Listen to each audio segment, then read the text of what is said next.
Ahead on America This Week, United We Stand. They were taking notes, either because they were so sure they'd never get caught, or because they thought if they got caught, they wanted to make sure they could defend themselves. Former Trump administration Deputy National Security Advisor KT McFarland is here. The data are very, very promising for several vaccine candidates. And pandemic expert Dr. Dena Grayson is back. Many of these cities are deteriorating economically, and this war zone status does not contribute to turning those cities around. Former Ohio Secretary of State Ken Blackwell joins me. That and so much more right now in America This Week, United We Stand.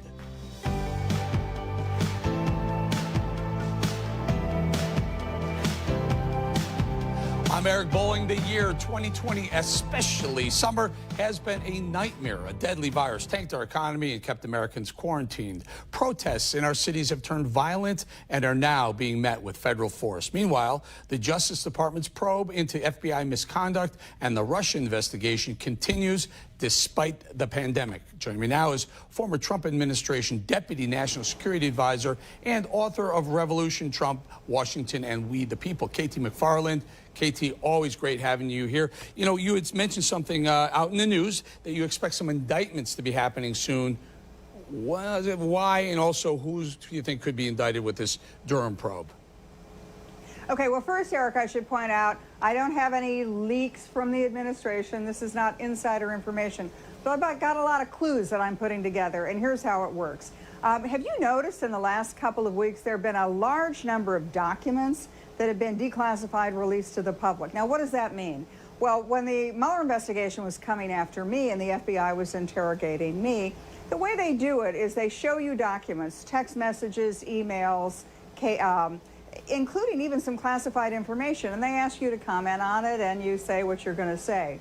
In my case, I really stuck to the truth as opposed to fabricating lies. But once they're done with you, once those documents are finished, they're done. They move on to the next person, the next issue. So the fact that they're releasing a large number of documents in the last several weeks, to me, is an indication they're done with that part of the investigation. They're moving on to other people. And the reason that's important is because, unlike before with the Mueller investigation, where it was a lot of innuendo, there were a lot of leaks, there was a lot of anonymous sources giving tips, these are documents. These are handwritten notes. These are emails. These are text messages. They've got these guys good to rights. Okay, so these guys, who do they have, Keith? Yeah, so this is the U.S. Attorney John Durham's probe into FBI misconduct, and this is surrounding the Russian investigation. The Russian, Trump would call it hoax. So I'm thinking it's got to be Comey, Strzok, or Page. Those are the three likely candidates. Am I right? Am I close? Yeah, I would even put that net further.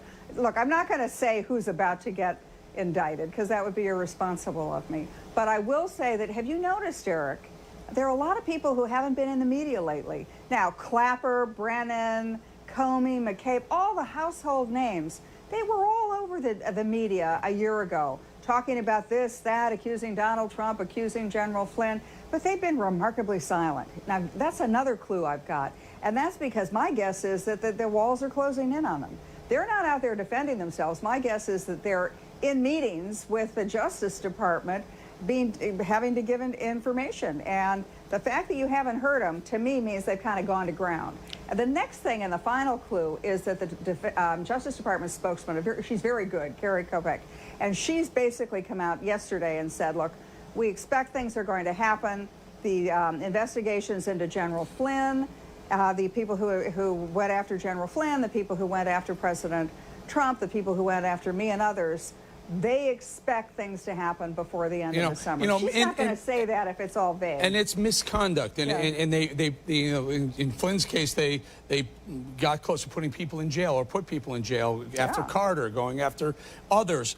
Here's the question. Right. Mark Meadows, Chief of Staff to President Trump, said time for people to go to jail. You got about a minute or so, KT. You're looking at America right here. We are so tired of all this wrangling back and forth, these legal maneuvers, and never seeing a perp walk by some of these people who commit what should be crimes. Will we see someone behind bars? I think we have to. I mean, Eric, the evidence is overwhelming. And, well, frankly, let's put it in the other direction. If we don't see people who are indicted, if we don't see people behind bars, then I think that my confidence and a lot of Americans' confidence in the impartiality of the blind justice that applies to all people, and it applies equally to American citizens and to bureaucrats, then I think our confidence in that would be greatly shattered. They've got them good to rights. I mean, Eric, they've got documents. It's hard to look the other way because it turns out all these guys, they were taking notes, either because they were so sure they'd never get caught or because they thought if they got caught, they wanted to make sure they could defend themselves. I think that's where we are now. Katie McFarland, always good having you on, and we'll have you back again very soon. Let's hope we see some perp walks and some jail cell doors being locked on some of these people who've committed these crimes. I sure hope so. Katie, thank you. Thanks, Eric. Ahead on America This Week, United We Stand, medical professionals of the world are racing to get a coronavirus vaccine on the market. But will people actually feel safe enough to take it? Next.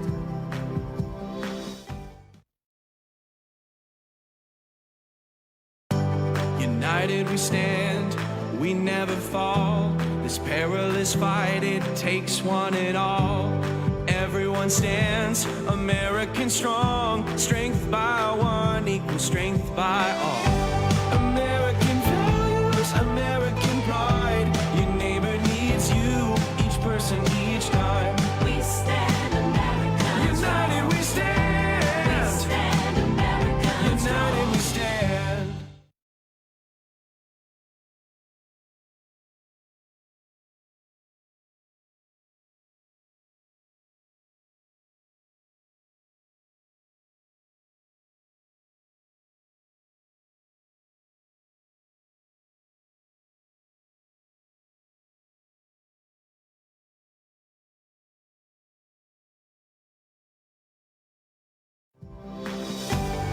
We may fear its deadly complications, but that doesn't mean we're ready for a real shot against it. Medical reporter Liz Bonus from WKRC takes a look at not just getting a COVID-19 vaccine on the market, but getting people to actually take it. When it comes to a vaccine to protect against the coronavirus, most infectious disease specialists agree. Something that's safe and effective is better than nothing. But how will we know it's safe? It's a new virus, right? You know, the good thing is that some of these vaccines have been developed for other coronaviruses like MERS and SARS, and so we sort of have a template. As trials advance, however, a newer question is being raised. Will people actually choose to get vaccinated against the coronavirus? For example, should kids be required to get it, along with other vaccines that are now mandatory to go back to school? Dr. Robin Gorman is a pediatrician. She says she'd likely guide patients about a COVID-19 vaccine the way she guides them about other vaccines now. So we follow the American College of Immunization Practices and the American Academy of Pediatrics and Centers for Disease Control recommendations for vaccinations. They've been well studied, they're effective, they're safe, so we recommend them for all of our patients. She's right about most vaccines. They are well studied and safe, but as an adult, most are still voluntary. Given, however, that many work-at-home orders right now are in place until there is a coronavirus vaccine, employment attorney Faith Whitaker says she's already getting questions from workers about whether or not your employer can force you to get it before you come back. It's probably going to stem just like a regular vaccine and what their policies and protocols are for that. I don't know if there's going to be a higher threshold now that this is a pandemic that no one's seen before, but I would imagine it's going to be similar to regular vaccines and those requirements. So, for example, many nursing home workers or hospital workers are often required to get a flu vaccine to reduce the danger to those they care for who are at high risk. To try to get back to the normal, that would be one big step in that direction. The most recent survey conducted by the University of Chicago says only about half of us plan right now to get a COVID vaccine if available. So public health specialists say it's important to point out that once we have one, the next step will be winning over the other half. For America This Week, I'm medical reporter Liz Bonus. Thanks, Liz and WKRC, for that story. As the world continues to search for a vaccine for the coronavirus, some positive news. This week, a vaccine by the University of Oxford appears to be safe and seems to trigger an immune response. Joining me now to discuss this and more, pandemic expert Dr. Dena Grayson. Thank you. And also, Doctor, I want to talk about this Pfizer drug that I guess we're going to give $2 billion to Pfizer, looking for 100 million doses of the vaccine. Are these going to work, you think? Well, right now, Eric, there is some very good news here. The early data, and I want to caution everyone that these are preliminary data from very early trials, but the data are very, very promising for several vaccine candidates. So the vaccine candidate that has the Pfizer vaccine is based upon a University of Oxford vaccine, and that vaccine has actually shown to induce both antibodies and cell-mediated immunity, meaning your T cells as well, which is really important for fighting viral infections. Now, these are small studies. These are in healthy people. We don't yet have convincing evidence that the vaccine protects you from getting infected or getting sick. But based upon prior vaccines, if you have both antibodies and these T cells, the cell-mediated immunity, the chances are good that actually it's the only reason to have it, Doc. I mean, to protect you from getting sick the first time. Otherwise, what do? We're injecting some stuff into our body and hope we develop antibodies. I mean, that is the process, right? Well, that's right, Eric. And so the first test that you do, and by the way, I misspoke. There's two separate vaccines, the Pfizer one and the University of Oxford vaccine, and both are looking promising.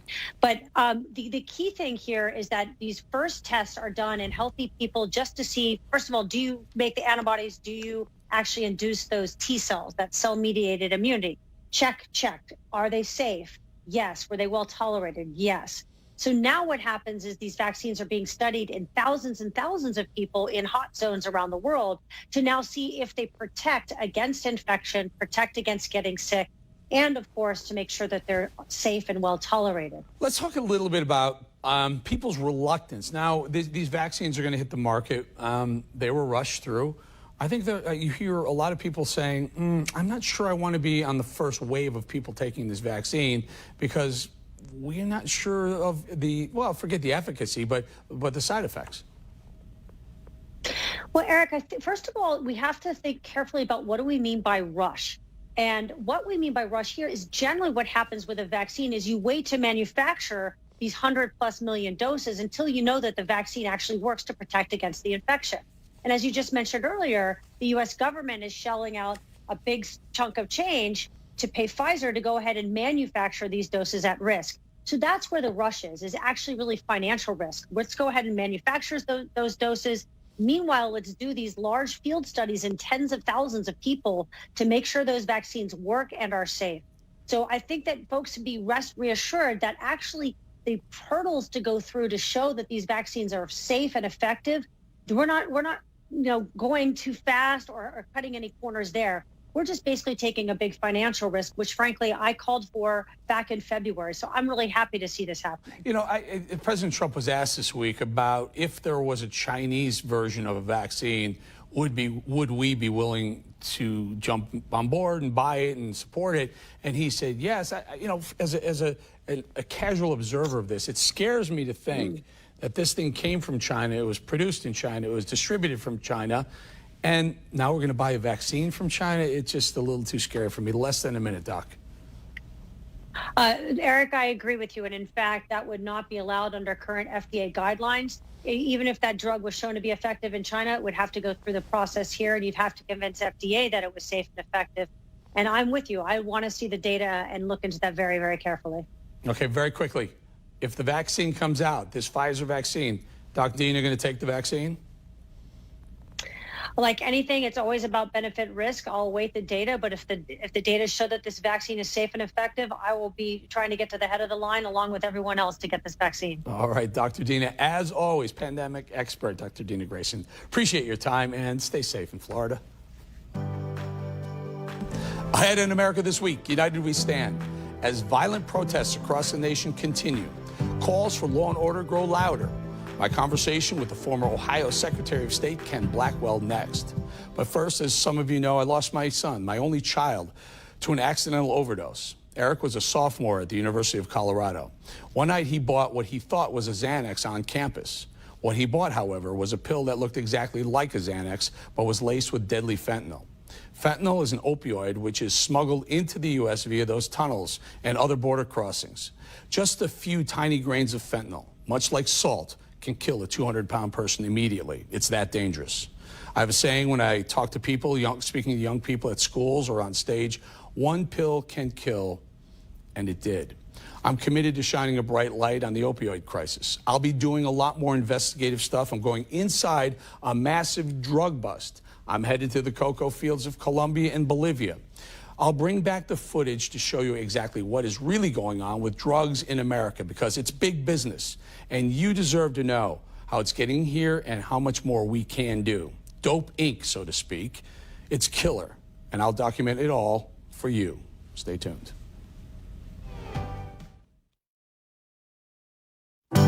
United we stand, we never fall.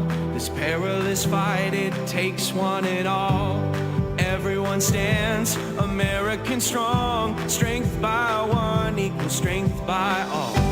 American values, American pride. Your neighbor needs you, each person, each time. We stand American United we stand. We stand American strong. City by city, state by state, town by town, stand American great. Everyone stands American strong. When strength by one equals strength by all. American values, American pride. Your neighbor needs you, each person, each time. We stand American United we stand. We stand American United we stand.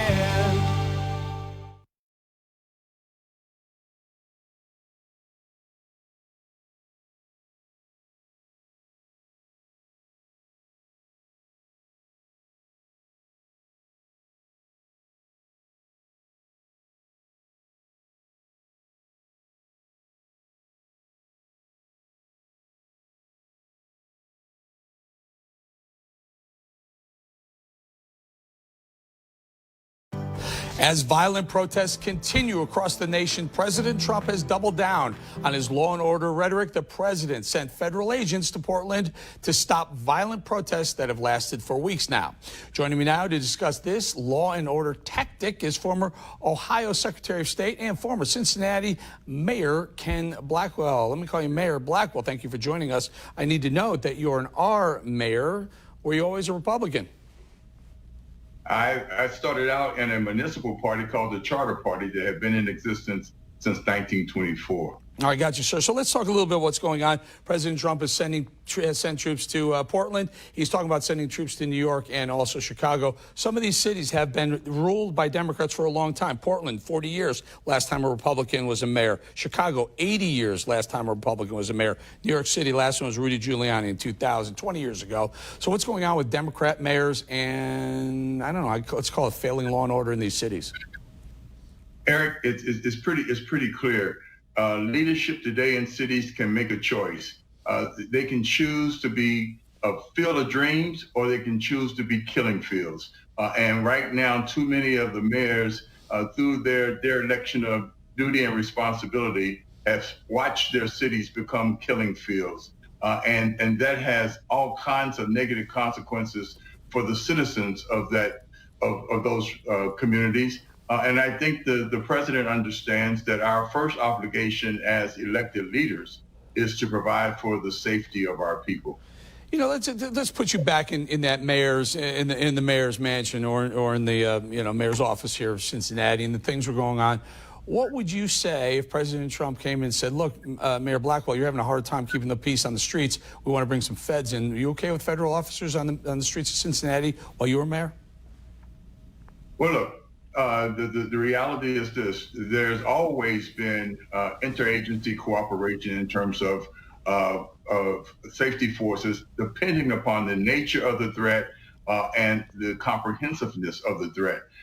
And if my city was in a state of play that was beyond my safety forces, or if in fact there were threats that actually came from MS-13 and other nefarious actors, I would in fact have a coordinated response that restored the rule of law and the safety of my people. It's pretty clear.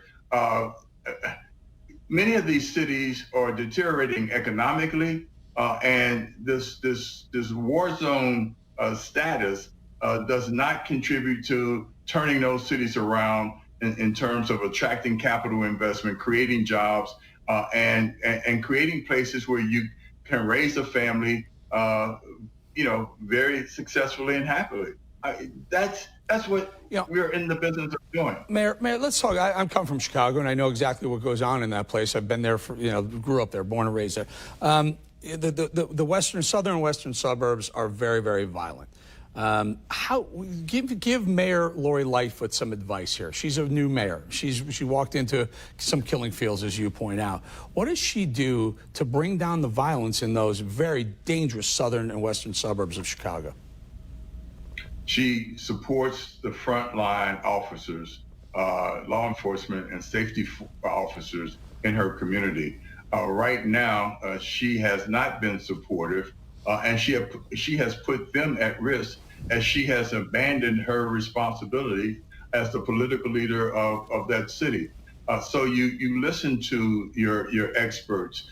You make sure that they have the resources they need to do the job. Most importantly, you make sure that they have the backdrop of your support. That is not existent. Non-existent in Chicago at this moment. Yeah, you know where else it's not existent? Many, many major cities. The Democrat mayors are in the office. I think of De Blasio in New York when he showed up at an NYPD funeral a couple years back, and the whole crew, the whole NYPD, turned their back on the mayor who was speaking. It's when the mayor doesn't have the support of doesn't support the law enforcement, they don't trust the mayor's office, all hell can break loose. We're going to say thank you to Ken Blackwell, again, former mayor of Cincinnati, Ohio. Thank you, sir. Never miss an episode of America This Week, United We Stand. Just set your DVR. To find out where and when we air, go to facebook.com/America Bowling, all one word. We have a complete list of cities at the top of the page. If you missed a show or want to rewatch an interview, subscribe to our channel on YouTube. We're also putting all of our shows there.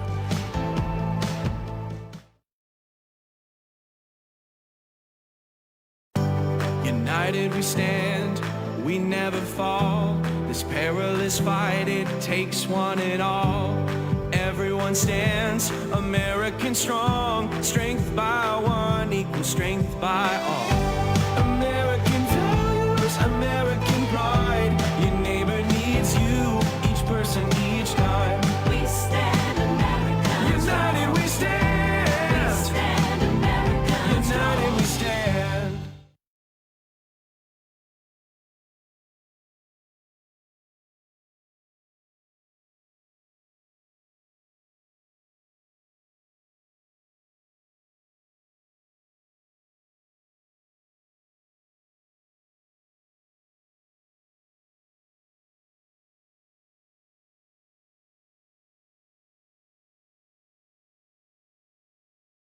You plus Stir, the new free TV. Stir streams local news, live and on demand, classic TV, and more. Plus, binge watch for free. Stir delivers 100 plus extra channels with more than 5,000 hours of TV shows and movies. And the biggest plus of all, it's all free. No subscription necessary. You plus Stir. Download now. Stir, the new free TV. You can now catch this show, America This Week, United We Stand, on our digital app. Simply download the Stir app to your Android, iPhone, or smartphone. You can watch us by tuning in every Sunday at 7:30 a.m. and 11:30 p.m. on the Stir City Channel 1 or at your convenience. All our previous episodes are there on demand, and Stir is always 100% free TV. Last week, I had the opportunity to speak to the chair of the Conservative Clergy of Color, Bishop Aubrey Shines. Bishop Shines has been outspoken in recent weeks about the Black Lives Matter movement. So I asked him exactly where he stands. Take a listen. Well, totally 100% against Black Lives Matter for all of the Marxist reasons that one can imagine. They are anti-United States of America.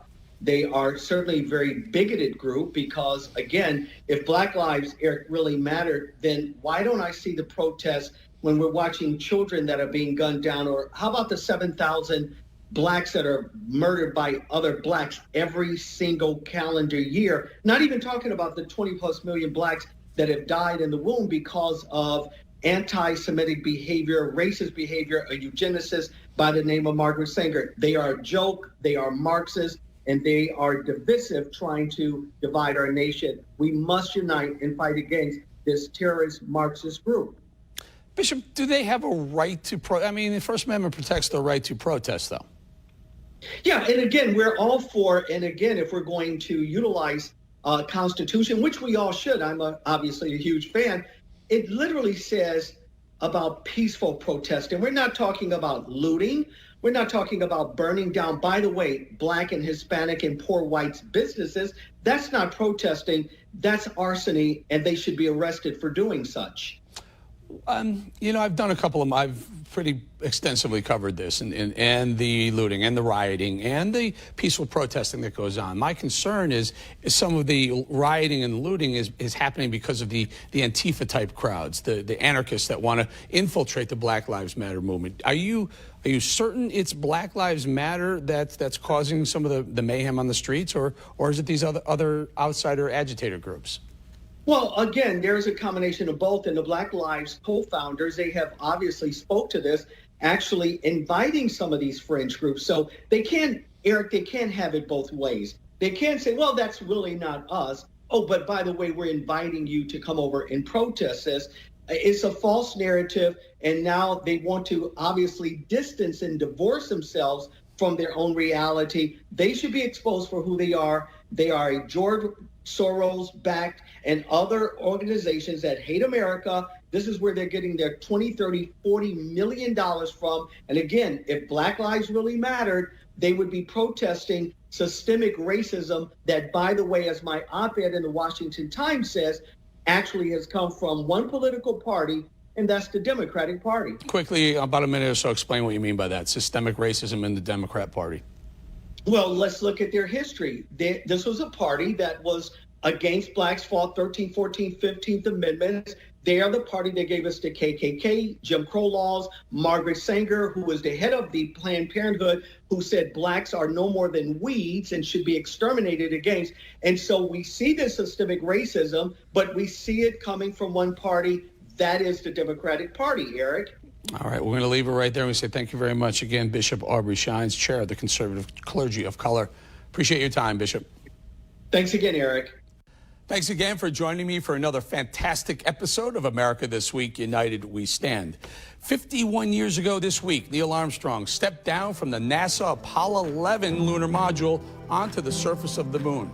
He was the first human to do so, changing the course of history and inspiring many. Tonight, we leave you with the images of the Apollo 11 moon landing. See you next week, everybody.